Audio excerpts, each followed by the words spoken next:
ഹരേ കൃഷ്ണ. മാതാപിതാക്കന്മാരുടെയും ഗുരുകാരണവന്മാരുടെയും സർവോപരി ഗുരുവായൂരപ്പൻ്റെയും കൃപ കൊണ്ട് നമ്മൾ 14 അധ്യായങ്ങൾ ദശമസ്കന്ധത്തിലെ 14-ാമത്തെ വരെയുള്ള അധ്യായങ്ങൾ ഒന്ന് അർത്ഥവിചാരം ചെയ്യുവാൻ ശ്രമിക്കുകയുണ്ടായി. ഇന്ന് 15-ാമത്തെ അധ്യായത്തിലേക്ക് കടക്കുമ്പോൾ പതിവ് പോലെ ആദ്യം നമ്മൾ 15-ാമത്തെ അധ്യായത്തിലെ കഥാസാരമാണ് നോക്കുന്നത്. 15-ാമത്തെ അധ്യായത്തിൽ ഭഗവാന്റെ അടുത്ത ഒരു ലീലയാണ് ധേനുകാസുര വധം. ഇവിടെ കഥ തുടർന്നു കൊണ്ടുപോവുകയാണ് ശ്രീശുക മഹർഷി. ഭഗവാൻ തൻ്റെ 6-ാമത്തെ വയസ്സിൽ, അതായത് ഏകദേശം ആ ഒരു പൗഗണ്ഡ വയസ്സ്, ആ ഒരു കാലയളവിൽ അവരപ്പോഴേക്ക് വൃന്ദാവനത്തിലേക്ക് താമസം മാറിയിട്ടുണ്ട്. ആ സമയത്ത് നന്ദഗോപരുടെയൊക്കെ അനുവാദത്തോടു കൂടി തന്നെ കൃഷ്ണനും ജ്യേഷ്ഠനായ രാമനും കൂടി കാലികളെയൊക്കെ മേയ്ക്കുവാൻ ഓടക്കുഴലും ഒക്കെ എടുത്തുകൊണ്ട് വനത്തിലേക്ക് പോവുക പതിവായിരുന്നു. ഇവർ രണ്ടുപേരും തന്നെയല്ല, മറ്റുള്ള ഗോപബാലന്മാരുമുണ്ട്. കൂട്ടുകാരൊക്കെ ആയിട്ടാണ് പോകുന്നത്. കൂട്ടുകാർ പോകുന്ന വഴി കൃഷ്ണൻ്റെ ഓരോരോ കുസൃതികൾ, ലീലകൾ അവർ പറഞ്ഞുകൊണ്ടാണ് പോകുന്നത്. അങ്ങനെ നിറയെ മാനുകളും പക്ഷികളും താമരപ്പൊയ്കകളും ഒക്കെയുള്ള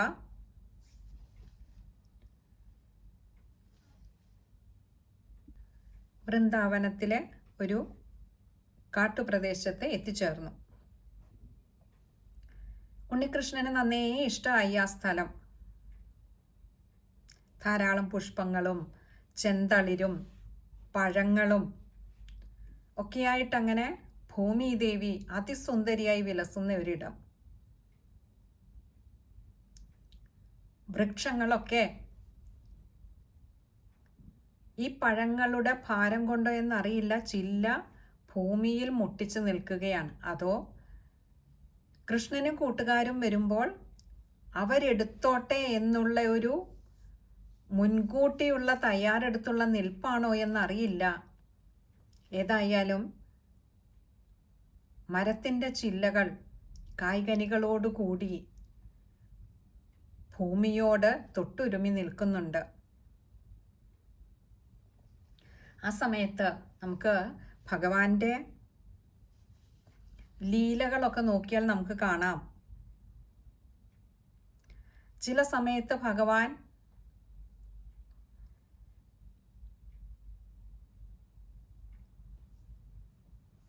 ഒരു സാധാരണ കാലിച്ചക്കനെ പോലെ തൻ്റെ ലീലകളൊക്കെ ആടും. എന്നാൽ ചില സമയമാകട്ടെ പരബ്രഹ്മമൂർത്തിയെ പോലെ തന്നെ അത്ഭുത ലീലകളും ഭഗവാൻ ആടാറുണ്ട്. ഇങ്ങനെ ആ കാട്ടിലെത്തിയ സമയത്ത് കൃഷ്ണൻ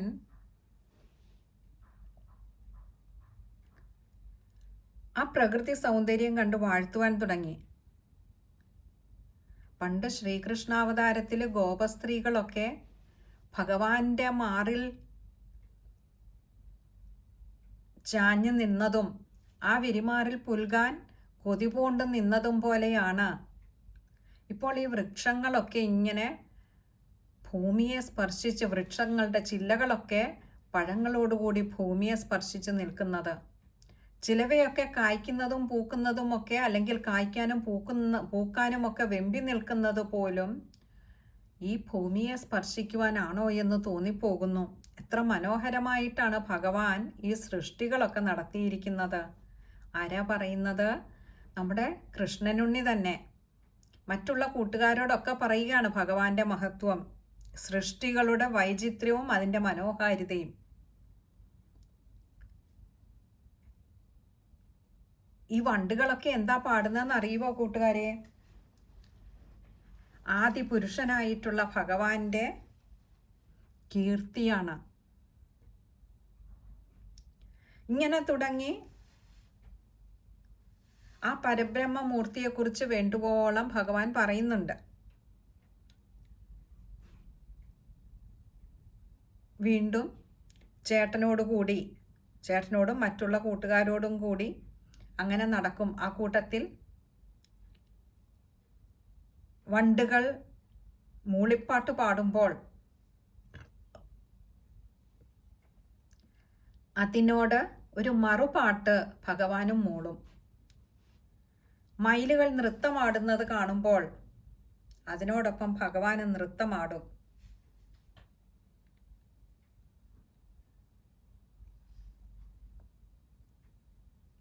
ഇങ്ങനെ ആ കാട്ടിലൂടെ പ്രകൃതി ഏതേതെല്ലാം തരത്തിലാണോ ഈ കൃഷ്ണനുണ്ണിയെ സന്തോഷിപ്പിക്കുവാൻ ആ കാടിനെ ഒരുക്കി നിർത്തിയിരുന്നത്, അതിനനുസൃതമായ രീതിയിൽ തന്നെ ഭഗവാൻ ആ കാട്ടിലെ ഓരോ സൃഷ്ടിയോടും പ്രതികരിച്ചുകൊണ്ടും ആനന്ദിച്ചുകൊണ്ടും മറ്റുള്ളവരെ ആനന്ദിപ്പിച്ചുകൊണ്ടും രാമനും കൃഷ്ണനും മറ്റുള്ള ഗോപബാലന്മാരും ഒക്കെ അങ്ങനെ വിലസുകയായി ആ വനത്തിൽ.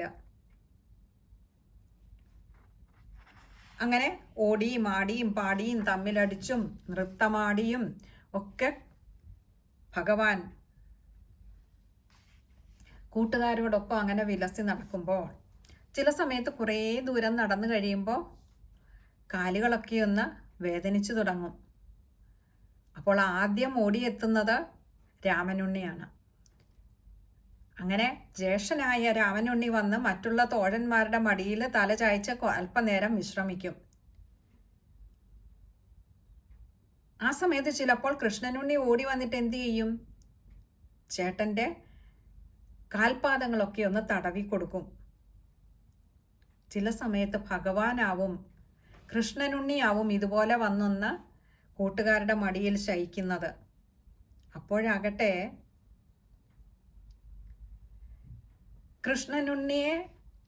കൃഷ്ണനുണ്ണിയുടെ കാൽപാദങ്ങൾ തഴുകുന്നതിന് അവിടെ ഒരു മത്സരമാണ്.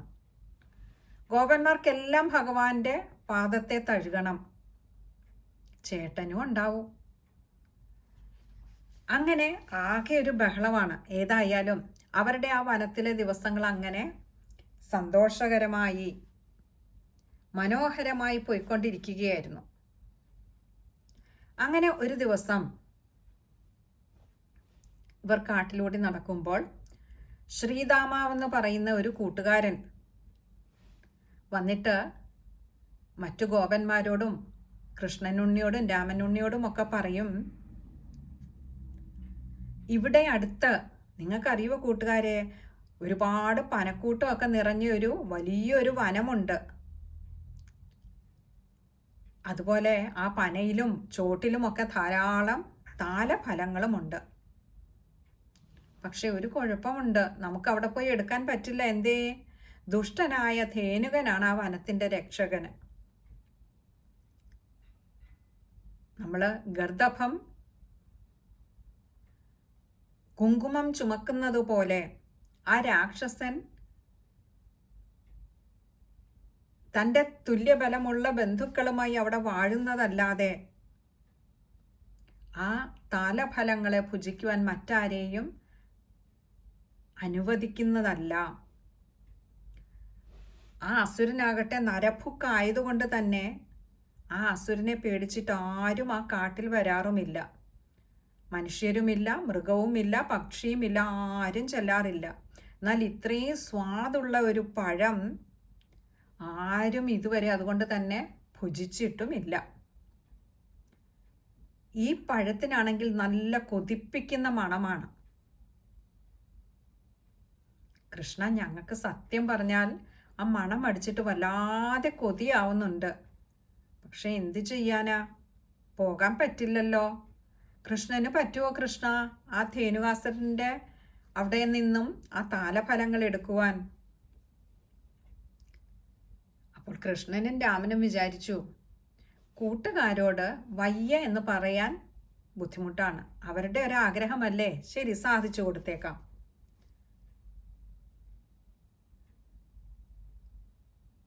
രാമനും കൃഷ്ണനും മറ്റുള്ള കൂട്ടുകാരും കൂടി അവിടെ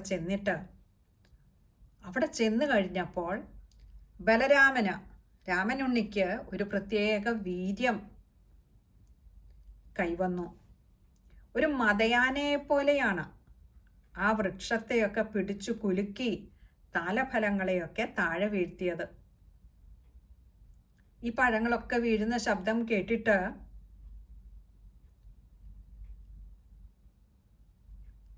കുട്ടികളൊക്കെ വന്ന് ഓടിയെടുക്കണമെന്നുണ്ട്. പക്ഷെ അപ്പോഴേക്കും വലിയ ഊക്കോട് കൂടിയിട്ടാണ് ആ അസുരൻ പുറത്തേക്ക് ഓടിയിറങ്ങി വന്നത്. വന്ന പാടെ ആ ഗർദഭരൂപം പൂണ്ട അസുരൻ തൻ്റെ 2 പിൻകാലുകൾ കൊണ്ട് ബലരാമന്റെ നേരെ ആഞ്ഞു ചവിട്ടി. എന്നിട്ട് കുറച്ചു ദൂരം മുൻപോട്ടോടി വീണ്ടും തിരിഞ്ഞു വന്ന രാമനെ വീണ്ടും ചവിട്ടാനായി വന്ന സമയത്ത് രാമൻ ഒറ്റ കൈകൊണ്ട് തന്നെ അതിൻ്റെ 2 പിൻകാലുകളെയും ചേർത്ത് പിടിച്ചിട്ട് അത്യധികം ശക്തിയോടുകൂടി ഒന്ന് ചുഴറ്റിയിട്ട് അതേ പനയുടെ മുകളിലേക്ക് എടുത്തെറിഞ്ഞു.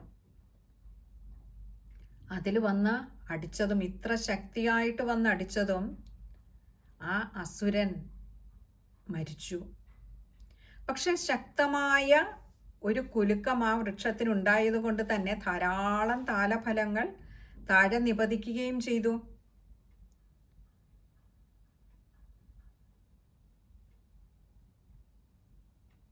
അങ്ങനെ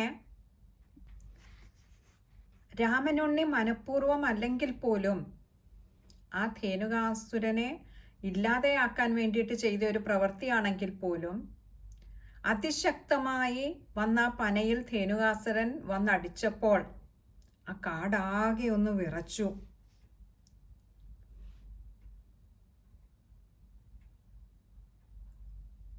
ഈ സമയത്ത് ആ ധേനുകാസുരൻ്റെ ബന്ധുക്കളായിട്ടുള്ള മറ്റ് ഗർദഭങ്ങളൊക്കെ അത്യധികം കുപിതരായിട്ട് പുറത്തേക്ക് ഇറങ്ങി വന്നിട്ട് നേരെ രാമകൃഷ്ണന്മാരുടെ അടുത്തേക്കാണ് വരുന്നത്. ആ വരവ് കണ്ടപ്പോൾ പിന്നെ രാമനുണ്ണി വീണ്ടും ഒന്നുകൂടി ആലോചിക്കേണ്ടി വന്നില്ല, അതിന് നിന്നില്ല. അവയെയും പിൻകാലുകൾ കൊണ്ട് തൂക്കിയെടുത്ത് ഒന്ന് ഊക്കോടെ ചുഴറ്റിയിട്ട് ആ പനയിന്മേൽ അടിച്ച് കൊന്നുകളഞ്ഞു.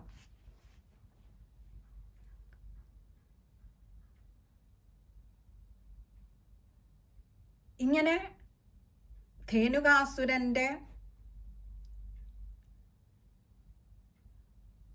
ശല്യം ഒഴിഞ്ഞു എന്ന് മനസ്സിലാക്കിയ ദേവന്മാരെല്ലാവർക്കും ഉപദ്രവമായിരുന്നു, ധേനുകാസുരനും ബന്ധുക്കളുമൊക്കെ. അങ്ങനെ ഈ ഒരു അസുരൻ്റെ ശല്യം ഒഴിഞ്ഞു, അസുരൻ മരിച്ചു എന്ന് മനസ്സിലാക്കിയിട്ട് ദേവന്മാരൊക്കെ വാദ്യങ്ങളൊക്കെ മുഴക്കി പുഷ്പവൃഷ്ടി ചെയ്തു. തന്നെയുമല്ല, ഈ ഒരു സംഭവത്തിന് ശേഷം ആ വനത്തിലേക്ക് ധാരാളം മനുഷ്യരൊക്കെ വന്നു തുടങ്ങി. ഇങ്ങനെ ധേനുകാസുരനെയൊക്കെ വധിച്ചു. രാമനുണ്ണിയും കൃഷ്ണനുണ്ണിയും മറ്റ് ഗോപബാലന്മാരുമൊക്കെ വൈകുന്നേരം അവരവരുടെ വീടുകളെ പ്രാപിച്ചു.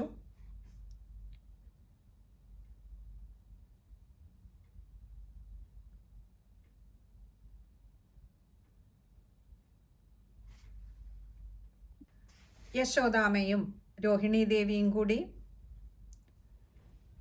കാലികളെയൊക്കെ മേയ്ക്കാൻ പോയതല്ലേ, കഷ്ടപ്പെട്ടിട്ട് വരുന്നതല്ലേ തങ്ങളുടെ ഉണ്ണികള്, അവരെ അത്യധികം വാത്സല്യത്തോടു കൂടി ഉപചാരങ്ങളൊക്കെ ചെയ്തു, എണ്ണ തേപ്പിച്ചു, കുളിപ്പിച്ച്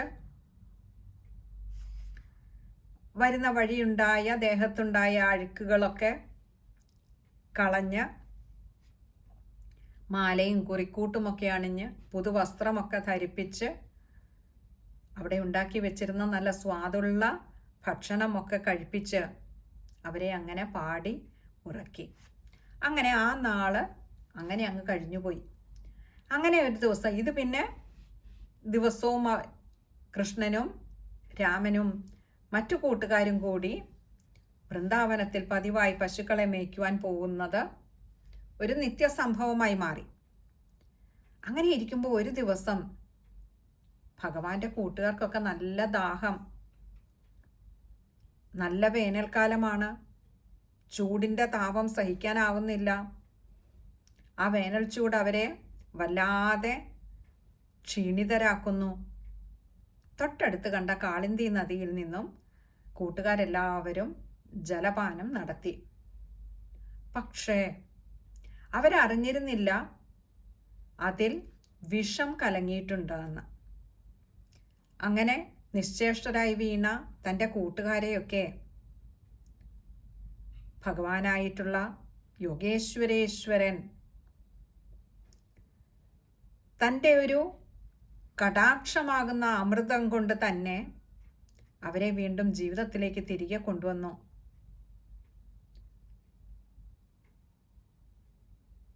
ഇങ്ങനെ ജീവിതത്തിലേക്ക് തിരികെ വന്ന കൂട്ടുകാർക്ക് മനസ്സിലായി, ഇത് കൃഷ്ണൻ്റെ ഒരു കളിയാണിത്. ഇല്ലെങ്കിൽ ഞങ്ങൾ എങ്ങനെയാണ് തിരികെ ജീവിതത്തിലേക്ക് വരുന്നത്? ഞങ്ങളൊക്കെ വിഷലിപ്തമായ വെള്ളം കുടിച്ച് നിശ്ചേഷ്ടരായി മാറിയിരുന്നവരല്ലേ? ഇത് കൃഷ്ണൻ്റെ കളിയാണ് എന്നവർ മനസ്സിൽ ഉറപ്പിച്ചു.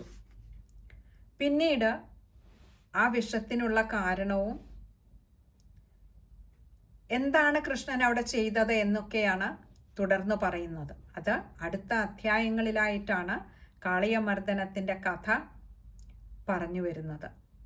നമുക്ക് അടുത്ത സത്സംഗത്തിൽ ഈ അധ്യായത്തിലെ ആദ്യത്തെ ശ്ലോകം മുതൽക്കൊന്ന് അർത്ഥവിചാരം ചെയ്തു നോക്കാമെന്ന് കരുതുന്നു.